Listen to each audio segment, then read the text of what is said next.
Assalamualaikum.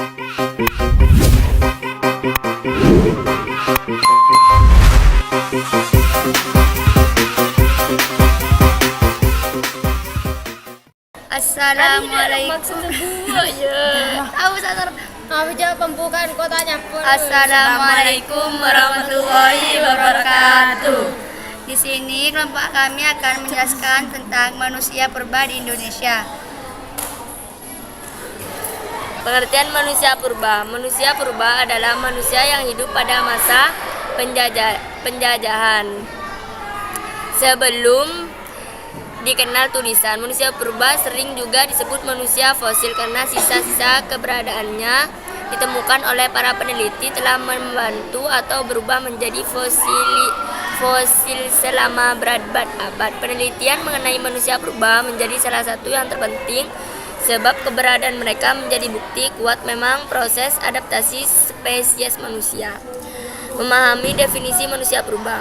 Menurut buku The Human Past, World Prehistory and the Development of Human Societies oleh Chris Kerr 2018, manusia purba adalah kelompok manusia yang hidup sebelum perkembangan tulisan dan catatan sejarah, yang umumnya dikenal dengan manusia modern. Diperkirakan manusia purba pertama kali muncul di permukaan bumi pada zaman kuarter atau periode berakhir di era Neozoikum. Zaman kuarter berlangsung sejak 2,5 juta tahun hingga sekarang, di mana manusia mengalami perkembangan dalam hidupnya.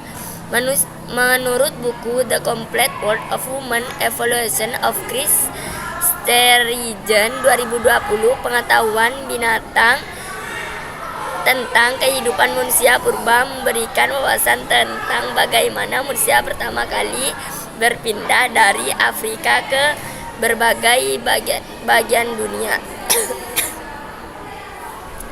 Bagaimana mereka beradaptasi dengan lingkungan yang berbeda, dan bagaimana perkembangan budaya dan teknologi mereka mengetahui perkembangan kita sebagai manusia modern.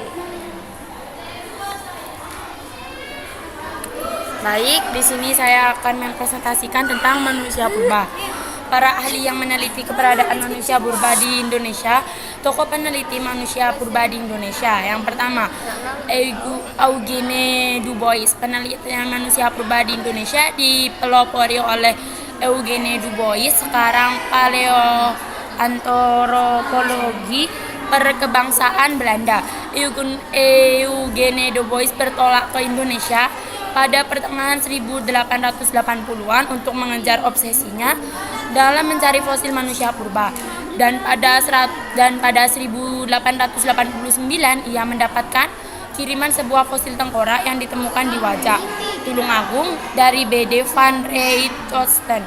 Fosil tersebut kemudian diteliti oleh Eugene Du Bois dan dinamai Homo wajakensis. Setelah itu Eugene Du Bois melanjutkan penelitiannya ke beberapa lokasi seperti Trinil dan Sangiran. Namanya semakin terkenal setelah menemukan fosil tengkorak di Trinil pada 1890 yang kemudian dinamai Pithecanthropus erectus. Antara tahun 1895 sampai 1900, Eugene Du Bois tercatat menulis 19 artikel ilmiah seputar Pithecanthropus erectus.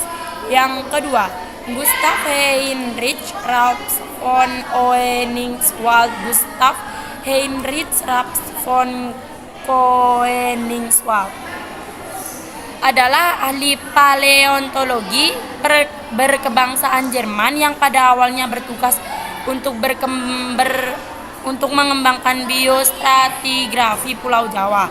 Dengan berbekal buku Van S. G.H.R. von Koenigswald mencermati endapan-endapan purba Sangiran hingga menemukan alat-alat paleolitik pada 1934. Alat-alat serpi berwarna kuning kemerahan dari batuan kalsedon yang ditemukan ini kemudian menjadi sangat terkenal dengan sebutan alat serpi Sangiran. Pada 1936, von Koenigswald mendapatkan temuan yang menunjukkan berupa fosil temurung kepala manusia purba dan yang sejenis dengan temuan Eugene Du Bois di Trinil. Oleh karena itu, temuan ini kemudian dinamai Pithecanthropus II. Oke, saya akan melanjutkan penjelasan dari Fitratul Kamilia.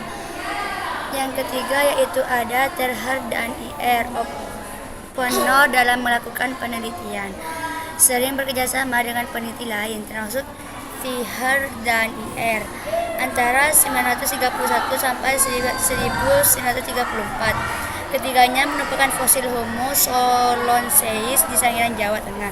Teuku Gacop adalah penelitian manusia purba dari Indonesia pertama yang memulai penelitiannya pada 1952. Ia adalah salah satu murid dari von Koenigswerd dan juga penerusnya dalam penelitian terhadap fosil-fosil di Indonesia. Penelitian yang dipimpin oleh Teuku Gacop dilakukan di daerah Sangiran dan sepanjang aliran Bengawan Solo. Jenis-jenis purba di Indonesia yaitu ada Meganthropus paleojavanicus. Meganthropus paleojavanicus itu bisa disebut dengan manusia terbesar di dunia. Ciri-cirinya yaitu mempunyai geraham yang besar dengan otot kunyah kuat, tulang betisnya tebal, kening menjorok ke depan dan tonjolan belakang kepala tajam. Belum mempunyai tulang dagu, memiliki otot tengkuk yang kuat, badan tegap.